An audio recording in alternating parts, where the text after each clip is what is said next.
మన చపాతీకి ఓ 2 గంటల ముందుగా నానబెట్టుకుంటే చాలా బాగుంటుంది టేస్ట్.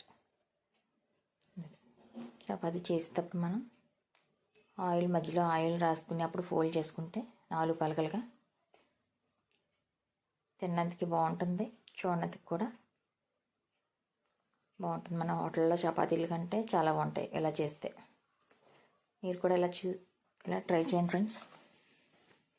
హోటల్ చపాతీల కంటే చాలా బాగా వస్తాయి. ఇలాగా సగం మైదా, సగం కేజీ గోధుమ పిండికి 1/2 కేజీ మైదా వేయడం వల్ల మనకి స్మూత్గా ఉంటాయి అన్నమాట. తిన్నందుకు చాలా మెత్తగా కూడా ఉంటాయి. ఏం చెప్పిన ఈ కొలతలతో ఇలా ట్రై చేసి చూడండి, మీకు చాలా బాగా కుదురుతాయి. మీరే అంటారు చాలా బాగున్నాయని. మీరు ట్రై చేసి మీకు ఎలా కుదిరిందో మాకు కామెంట్ చేయండి ఫ్రెండ్స్. ఇలా ఫోల్డ్ చేసుకుని మధ్యలో ఆయిల్ బదులు నెయ్యి కూడా రాసుకోవచ్చు ఫోల్డ్ చేసేటప్పుడు. నేనైతే ఆయిల్ రాసాను అనమాట. ఫస్ట్ వేగేటప్పుడు ఆయిల్ వేయకుండా అటు ఇటు దోరగా వేగిన తర్వాత అప్పుడు ఆయిల్ వేసుకుంటే మనకి చపాతీ మెత్తగా ఉంటుంది. స్టార్టింగ్ వేగేటప్పుడు ఆయిల్ వేసేయడం వల్ల గట్టిపడిపోద్ది అనమాట చపాతీ. మనం ఇలా వేయించేసుకుని హాట్ ప్యాక్లో వేసుకుంటే ఒక 2-3 గంటలన్నా సరే మెత్తగానే ఉంటాయి, గట్టిపడవి అసలు. మన మధ్యలో ఆయిల్ రాయడం వల్ల వేగేటప్పుడు మధ్యలో బబుల్స్ వస్తున్నాయి. ఇలాగా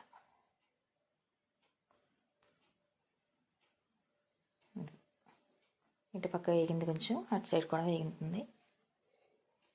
అటు సైడ్ కూడా కొంచెం వేగిన తర్వాత అప్పుడు ఆయిల్ వేసుకుని మనం వేయించుకుని తీసుకుని తినేసుకోవడం.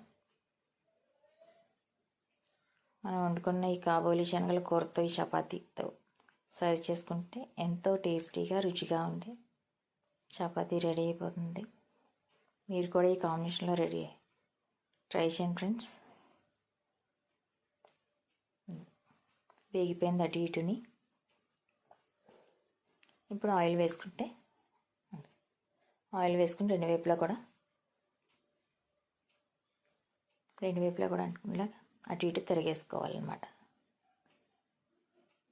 రెండు వైపులా కూడా ఎగిలాగా ఆయిల్తో అటు ఇటు తిరిగేసుకుంటే ఎంతో సింపుల్గా ఎంతో రుచిగా టేస్టీగా ఉండే చపాతీ.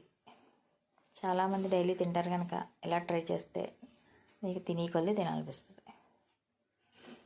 మా ఇంట్లో ఈ చపాతీ చేసామంటే మనిషికి 4-5 తినేస్తారు, పెద్ద పెద్ద సైజు చేసినా సరే.